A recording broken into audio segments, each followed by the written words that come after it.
Dinner that evening felt like background noise. Eileen was rambling about some promotion he might get, might being the operative word, but everyone at the table nodded like he'd already earned it. Dad nodded, Mom smiled, and well, I passed the mashed potatoes. It's funny, you know. You can live somewhere for over a decade and still feel like an extra in someone else's script. When Mom said, "This kitchen looks amazing, Aileen. You really pulled it together." I looked at the cabinets. I remembered sanding them. I remembered painting them during the summer I had strep and stayed home. But I didn't say anything. I almost did. I almost said, "Actually, I picked the backsplash and paid for the electrician." But I knew better. So I smiled and sipped my water. The silence that followed Aileen's story was short. Dad, without even looking at me, set down his fork. "Starting next month," he said, "if you want to stay here, you'll need to pay rent." Just like that. No warning. No discussion, no lead-in. Mom didn't blink. She just added, "You're working now, honey. It's only fair." Aileen glanced at me with this half-smile. Not quite smug, not quite innocent, just enough to make my stomach tighten. I nodded, excused myself quietly, and took my plate to the sink. I didn't slam anything. I didn't raise my voice, but the inside of me cracked a little. You can't scream when you've already been turned down to mute. I went upstairs without another word. Back in my room, I sat at the edge of the bed and stared at my old corkboard. Still had the faded postcard from Oregon I bought when I thought I might move west. That was 5 years ago. I used to tell myself I stayed because they needed me, because I was helping, because family meant something. But now, I remembered using my savings to pay for a plumbing emergency 6 months ago. No one brought that up. No one remembered. But now, I was someone who should pay rent. I opened my journal. The last entry was from 3 weeks ago. "Staying here until I feel seen." I read it and laughed. Soft, tired, bitter. Maybe I should have left a long time ago. Maybe this was the sign. The thing is, I wasn't afraid to leave. I just wasn't ready to admit they never asked me to stay. Later that night, I was drying dishes next to Mom. The kind of silence where everything has already been said, just not out loud. I asked her, "So I'm just a tenant now?" She didn't flinch. "Don't take it so personally, honey." I waited. "You know we love you, but love doesn't pay the bills." That line, "Love doesn't pay the bills." It hit me harder than any argument would have. I kept drying, my hands shaking slightly, the dish towel trembling against the ceramic. Then Eileen walked by behind me and said, "Don't forget utilities." I didn't reply. I just placed the plate down and left the kitchen. In my room, everything looked the same. But it wasn't. My bed felt smaller. The air felt tighter. Like I was trespassing in my own space. I opened my journal again. "I'm staying here until I feel seen." I crossed it out and wrote underneath, "If I'm paying rent, I'm not your daughter. I'm your tenant. Let's call it what it is." That night, I couldn't sleep. Because for the first time, I felt like a guest in my own home. Sunday lunch always had that faint smell of obligation. Mom called it a get-together, but the timing felt strategic. 2 weeks after the rent talk, 2 weeks of tension thick enough to spread on toast. The table was set. Napkins folded into little triangles like we were hosting someone special, but it was just us, Dad, Mom, Eileen, and me. And even though I was physically sitting in that chair, I could feel the script moving without me. Aileen talked about the wedding, venues, color schemes, how Madison wanted a live guitarist. Dad nodded along, chiming in here and there. Mom laughed at all the right parts. I offered a practical thought. "That's going to run a little higher than you think, especially with catering." And without skipping a beat, Mom said, "Let's not turn this into a money talk." Aileen grinned, like I'd been put in my place. Dad poured himself another cup of coffee and asked Aileen what car he planned to rent for the honeymoon. Just like that, I disappeared again, this time in plain sight. Later that afternoon, I stepped outside to get some air. Tanya from next door was walking her dog. She smiled, friendly as ever, and said, "Saw the for sale sign go up yesterday. Big move, huh?" I blinked. What sign? She tilted her head. Your house. Front yard, right by the mailbox. Kind of hard to miss. It was the first I'd heard of it. I walked back in slowly, each step louder than it should have been. I checked the front yard. Sure enough, a crisp white sign staked into the lawn, bold red letters, for sale. No one mentioned it. No email. No conversation. Just a sign on my front lawn like I didn't live there. Dinner that night was roast chicken and silence. About halfway through, I asked, calm as I could, "When were you planning on telling me the house is for sale?" Dad didn't look up. "It's not your business. You'll be moving out soon anyway," Mom added. "We were going to tell you once it was final." No need to stress you early. That's when it sank in. I wasn't just forgotten. I'd been removed from the equation entirely. I wasn't even considered. Later that evening, after cleaning the dishes, I walked through the kitchen and ran my hand along the countertop. The backsplash, blue-gray tile, was still there. I remembered the day I chose it, the weeks I spent scraping off the old one. I'd paid for it, installed it, cleaned the grout with my own hands. I gave up a vacation one year to help cover mold remediation under the sink. Back then, Mom called me our little lifesaver. She said it in private, never at the table, never in front of Aileen. I went to my room, dug through an old folder in my desk.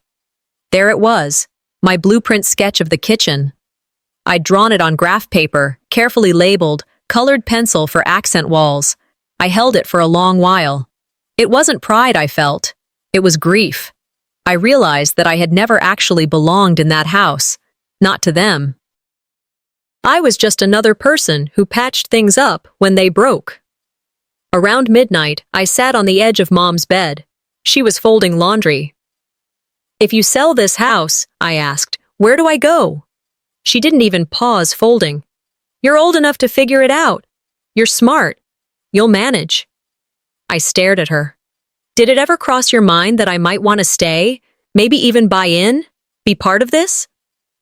Dad, hearing from the hallway, barked out, "You weren't supposed to be here this long. We gave you time. Now it's our turn."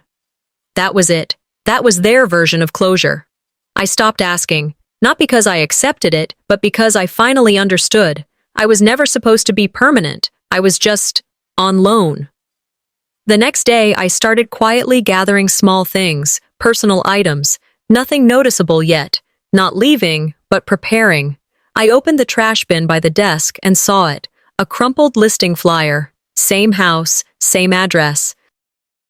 Description: charming, family-owned property, lovingly maintained by the son. The son, not children, not family legacy, just one person. That line landed like a punch to the ribs. I stood in the hallway with it in my hands, staring at the living room lights, the candelabra I'd polished every week without fail. Not for recognition, just to help. Later that night, I wrote one sentence in my journal. I wasn't invited to leave. I was erased to make space. It started with an email I wasn't supposed to see, forwarded by accident, probably from Aunt Rhonda's old Yahoo account. She's never been good with CC versus BCC. Subject line read, "Wedding updates, final RSVP list." I opened it without thinking, half expecting a joke or family meme, but it wasn't a meme. It was a spreadsheet. Names, confirmed guests, travel plans, groupings, seating assignments. And I wasn't on it. I read it twice. Then a third time, slower. My name never showed up. Not under attending, not under pending, not anywhere. I stared at the line that listed Aileen's old college roommate, the one who once got blackout drunk at Thanksgiving. He made the list. I didn't. I waited for a second wave of logic. Maybe there was a second email. Maybe this wasn't the full list. But no one ever asked for my RSVP. And then I remembered. No one had asked me anything in weeks. I closed the laptop. Sat back in the chair. Funny thing, being forgotten isn't the worst part. It's being forgotten while still standing in the same room.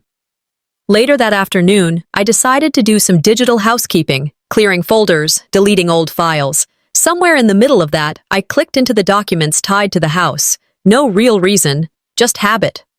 I opened the refinancing paperwork from 2 years ago. My name used to be there, beside Holden's. I remember signing it to help them qualify for a better rate. Now it was gone. No explanation, no updated version sent to me.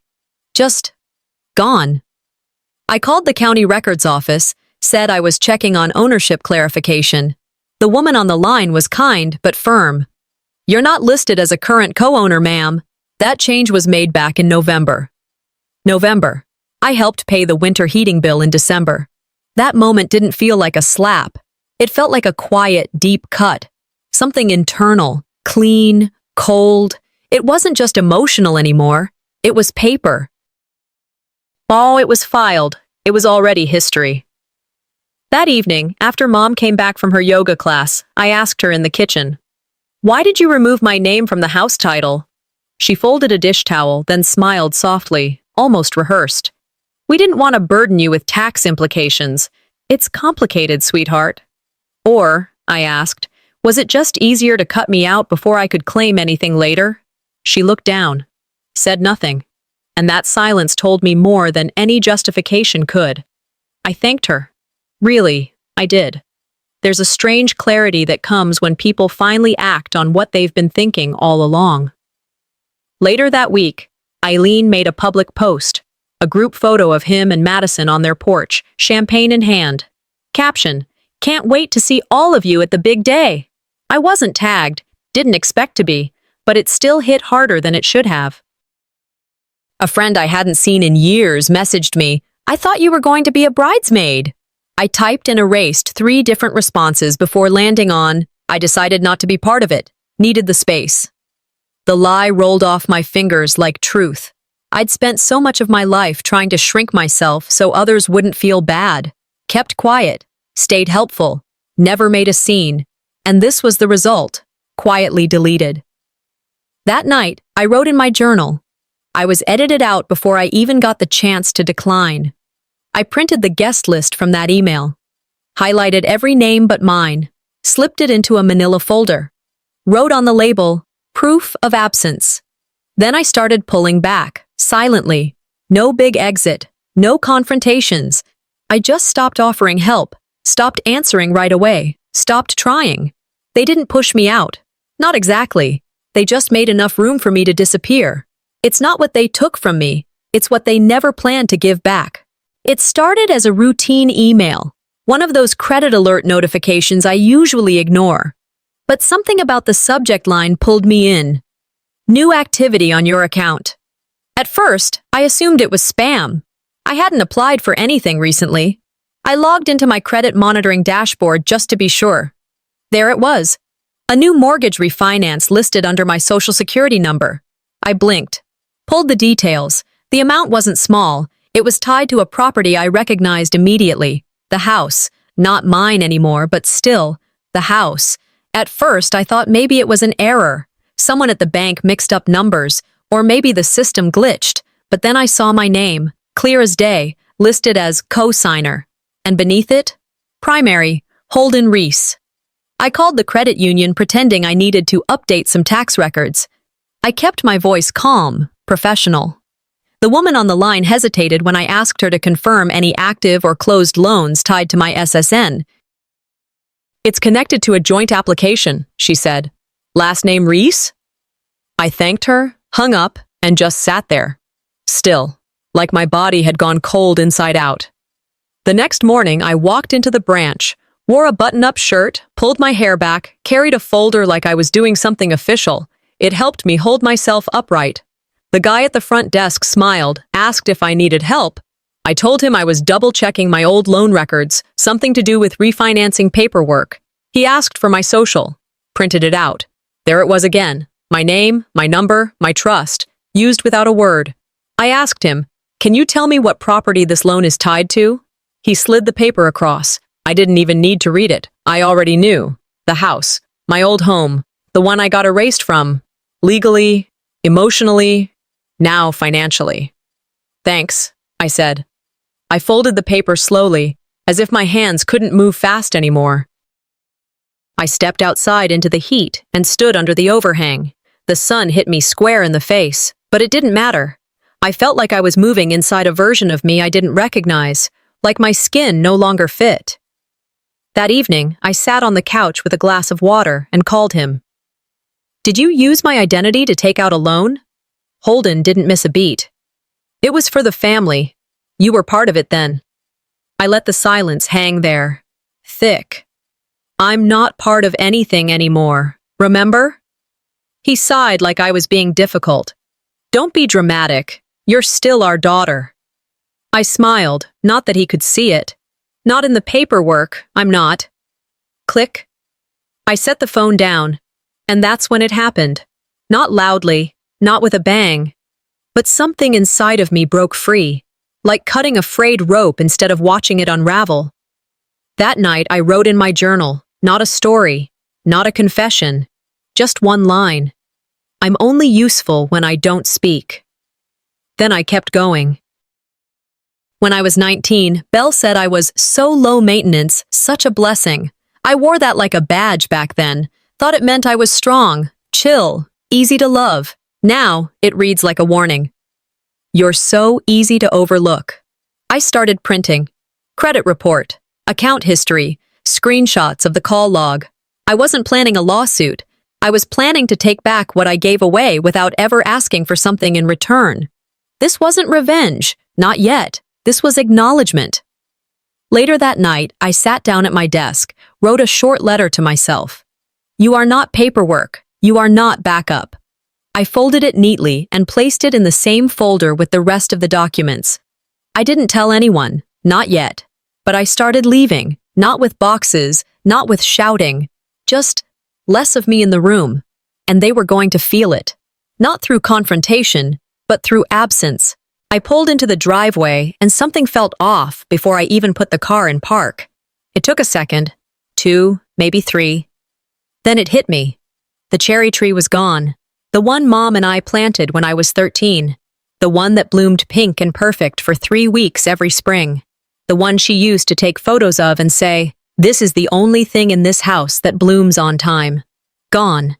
There was a patch of disturbed earth, the shape of absence. No roots, no stump, just a flat scar in the yard like it had never existed at all. The grass hadn't even been replanted. I stood there in silence. No message, no email, no word. And it was warm that day, so I knew they didn't just do it this morning. This had been planned, executed, buried. I checked my phone out of habit. Nothing from Mom, nothing from anyone. I walked inside, keys still in my hand. Belle was in the dining room folding white linen napkins into triangles. She was humming. The same hum she used when she ironed church clothes or wrapped Christmas presents. "When did you take the tree down?" I asked. She looked up like she hadn't noticed I came in. "Oh, yesterday morning. The roots were lifting the walkway, and it kept dropping petals. Aileen said it made the yard look messy in the photos." Photos, of course. The rehearsal dinner was coming. Wouldn't want the pretty couple standing next to an old tree I planted. "It was in the way," Aileen said, walking through the kitchen with his phone in hand. "That spot's cleaner now." Dad didn't even pause from the mail he was sorting. "It was just a tree, Sylvia." I nodded. Quietly. Left the room. There are things you expect to be fought over. Money, rooms, even stories. But I never thought they'd come for the tree. Later that afternoon, Belle asked me to help with the bridal party gift boxes. We sat in the den, cross-legged on the floor, unwrapping ribbon and tissue paper. She handed me a box wrapped in soft lavender. "Could you double knot this one?" she asked. I did. But something about the weight of it made me pause. I knew the feel of the fabric before I even unwrapped it. The smell, too. Vanilla linen spray. Mine. I slid off the ribbon. Inside was the hand-knit scarf I gave Belle 3 years ago. Soft gray, ribbed stitch. A pattern I followed from a YouTube tutorial and unraveled twice before getting right. The tag said, in her handwriting, "To Madison, with love from Belle." She caught my expression and smiled. It's still in perfect condition, and Madison loves handmade things. I thought it would be perfect for her. You understand, don't you? I tightened the ribbon, nodded, then excused myself, quietly, respectfully, like someone trained to disappear without creating inconvenience. That night, I wrote it down. They cut down the tree because it dropped petals. They gave away my scarf because it was too warm for their love. I didn't even feel anger, just space opening up inside me. I flipped back through old journal entries, ones filled with things like, maybe next year they'll let me plan Thanksgiving, or, she smiled when I fixed the cabinet. I didn't recognize the girl who wrote those. I don't think I ever met her. My chest didn't ache. My eyes didn't burn. I wasn't breaking. I was hardening. The next day, I didn't make a scene. I just opened my closet and pulled down the storage bins. Started small. Documents, photos, journals. One box at a time, taped shut, labeled. No one noticed. No one asked. And that was the final clarity. You don't need to be invited to leave. Sometimes you just go. After the boxes, after the scarf, after the silence, I stopped waiting. One afternoon, while walking around the block just to get air, I saw a small for sale sign taped to the window of the house next door. No online listing, no flashy ad, just a handwritten number and available immediately. I called. The realtor was an older man named Larry, wore a red polo shirt and spoke like he didn't want to talk long. Said the place needed some minor repairs. It's not much, he told me, but it's quiet.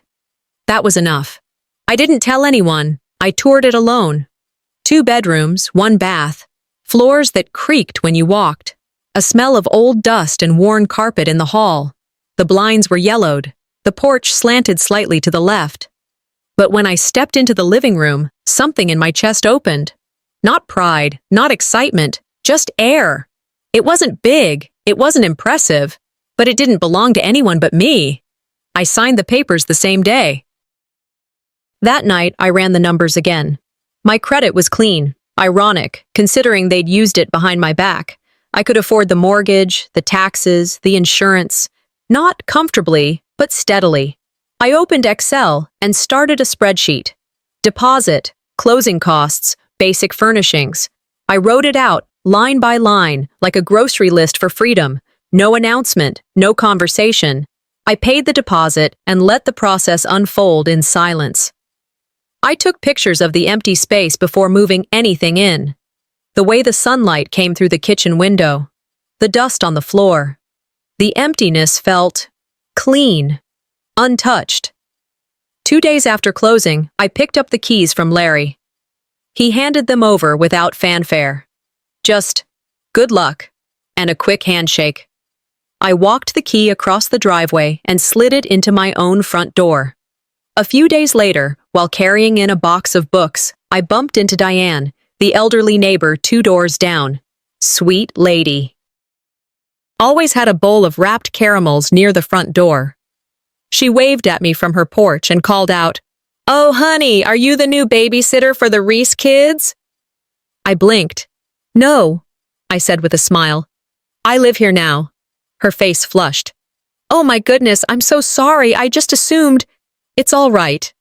She meant no harm, but it landed anyway. If the people next door didn't see me as part of the family, and the people outside didn't know I ever belonged, what was left to hold on to? That night, I unpacked slowly, 1 book at a time, shelf by shelf. Each placement felt like rewriting something, like I was piecing together a person who'd been scattered for too long. Dinner was canned soup and buttered toast on the floor of my new living room. I opened a bottle of cheap red wine and drank from a chipped glass I found in one of the kitchen drawers. No one texted, no one called. The silence was heavy, but it didn't hurt. It felt earned. I leaned against the wall and looked out the window. From that angle, I could see the porch light from their house, soft yellow against the dark. I closed the curtain, not out of spite, just peace. Later that night, I drafted a message. I moved out. I'm not far, but I'm not coming back. I stared at it, read it twice, deleted it. They'd find out when they did. For once, I didn't owe them an update. I didn't owe them anything. 3 weeks went by, not a word from any of them, not even a knock on my door, and I was 15 feet away. Then Belle texted, out of the blue. "We miss you around here. Hope you're doing well." It was sugary. Off. I read it once, didn't reply. 2 hours later, Holden followed up. "Would be good if you could help cover the trash service for a few months. Aileen's tied up with wedding stuff." There it was. Not about me, not about family, just logistics. I scrolled up to see when we last exchanged messages. It had been months. The last thing he said to me was, "You weren't supposed to be here this long." And now I was apparently close enough to take out the garbage, but not close enough to be acknowledged. I locked the screen. Let the phone rest face down. The next day, Eileen sent a voice message. I almost didn't open it. "It's not like we asked for much," he said, tone light, casual. "You're literally next door. We're family." He made it sound reasonable. "It's just temporary, until we get through the wedding and the new house plans." In the background, I could hear Belle's voice, laughing. They were talking about me like I wasn't real, like I was a service they used to have, now under reconsideration. I played the message back 3 times. Not once did he say please, not once did anyone say thank you. There was no warmth, no sincerity, just assumption. And instead of hurt, I felt something different, clarity. That afternoon, I visited my cousin Natalie. She had asked me to drop off a baking dish I'd borrowed weeks ago.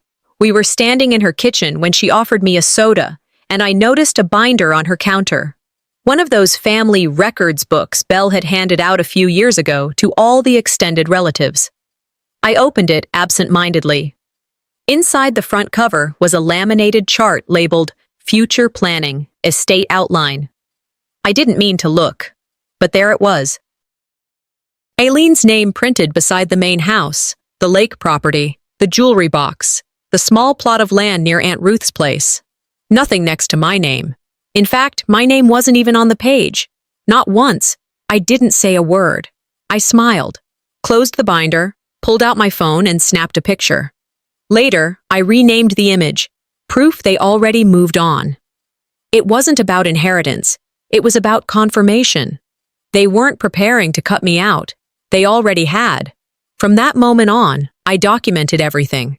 The text messages, the voicemails, the loan documents, every passive-aggressive note they left about shared space or community bills. Not to use, not to weaponize, just to hold. Because memory lies when you're hurt, but proof doesn't. One morning, I baked banana bread, real butter, brown sugar, cinnamon. Let the smell fill my place, spill out the windows. Belle came outside. She looked over, raised a hand to wave. I didn't wave back. Not to be cruel. I was just busy. I iced the loaf, set it on the counter, watched it cool. A week later, Holden texted again. No question, just a statement. "We've adjusted the utility split based on your departure. Let me know if you want to talk." I didn't want to talk. I responded with a single word, received. Eileen called. I let it go to voicemail. He left a message about something with the garage and wedding decorations. I didn't even play it, just deleted it. I started living like someone watching a documentary about a family she used to know. Curious, but removed. I existed. I cooked. I worked. I laughed with neighbors. But I wasn't available. I opened my journal that night, wrote one line. I used to stay silent because I was afraid. Now I stay silent because it keeps me free. I closed the book and smiled. The invitation came in a pastel envelope, sealed with a gold foil sticker. Belle's handwriting, looping and clean, addressed it to Ms. Sylvia Reese. Not Sylvia, not sweetheart, not even Sil. It was the kind of envelope you send when you want to look gracious from a distance. Inside, a printed note. "We'd love to have you at the family barbecue. Let's reconnect." I didn't decline. I dressed the way women do when they know they're about to walk into a trap. Clean lines, dark color, no frills. A quiet kind of armor. When I stepped into their backyard, the air felt rehearsed. The patio had been power washed, the lawn edged clean, string lights perfectly spaced. Madison wore white, again. Aileen called it bridal practice. I caught the first awkward smile within seconds. The way people looked at me and then quickly looked away, like I was the awkward cousin who got divorced and never talked about it. Only I'd never married, never even been invited to the table in the first place. Celeste was standing near the drinks. I wasn't eavesdropping, not exactly. I was reaching for a soda when she leaned into another aunt and whispered, not as low as she thought, She doesn't even look like us. Always had that different vibe. They both chuckled. I didn't say anything. I didn't flinch. I walked away, slowly, phone in hand, found a quiet corner by the fence, just under the string light that flickered. Opened my photos. There it was. Clear, undeniable, the inheritance board taped inside Natalie's family binder. All the names, everything labeled. Aileen on every property. My name absent. I zoomed in, tapped share, texted it to myself again. The words played on a loop in my mind. She doesn't look like us. Not hurt, just noted, just added to the file. Half an hour later, Aileen stood up near the grill with a glass of champagne. "Hey everyone, thank you for coming," he said, voice bright. "Madison and I feel so lucky to be surrounded by people who've always supported us." He turned to Belle and Holden. "And to my parents. Thank you for trusting me with the family home, the future, and your legacy." Legacy. That word. It hit me harder than any slap. Not because it wasn't true, but because it was. Because they believed it. I raised my glass, not to drink, but to be seen. "Interesting," I said, calm. "Let's talk about legacy." The backyard hushed. Forks hovered over plates. A few people laughed nervously, waiting for the punchline. There wasn't one. I reached into my purse, pulled out my phone, tapped Bluetooth. The speaker on the patio table clicked. Belle's voice filled the yard.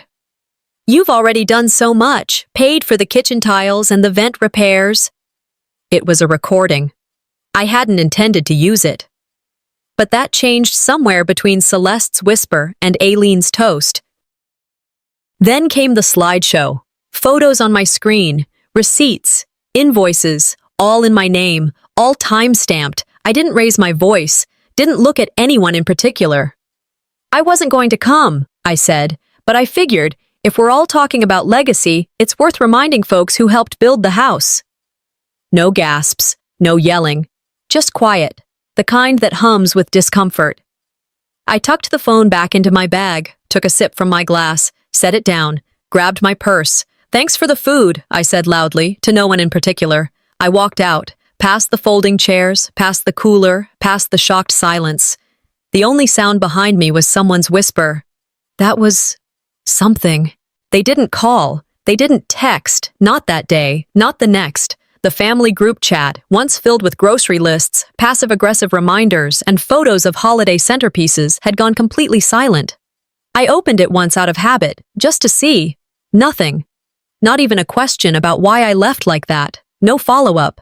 And that's when I realized, this silence wasn't grief. It wasn't shock. It was a retreat. They weren't staying quiet out of respect. They were quiet because they had no control left. I screenshotted the blank thread, filed it into a folder I labeled Peace. There was no lump in my throat, no knot in my chest, just stillness. Then I opened a new message, sent it to the group. "I've removed myself from all shared accounts. I bought peace. You're welcome."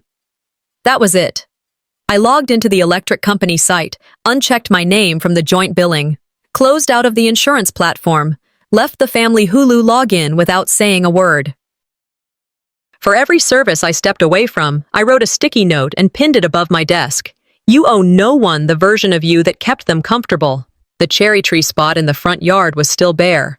I walked over there one evening with a small envelope in my hand. Inside, a dried blossom I'd saved from the year before, the last time the tree bloomed before they tore it out. I placed it on the dirt, not as a tribute to them, as a tribute to the version of me who thought their love came without conditions. The next morning, my voicemail had a new message. Belle's voice, careful, soft, measured like someone tiptoeing through broken glass. "You're still our daughter. We didn't mean to hurt you. Family is messy." She didn't say sorry. She said the words that sounded close, but weren't. I deleted it, not because I was angry, but because I'd finally learned that most apologies weren't about forgiveness. They were about resetting the rules. Getting the old game back in play, and I wasn't playing anymore. This wasn't closure they agreed to. This was closure I decided. 2 days later, I received an envelope forwarded from the family house. It was Holden's handwriting. Inside, a draft copy of his will, typed formal. Aileen's name appeared everywhere. On the house, the boat, the land, the antiques, the retirement account. Mine didn't appear once.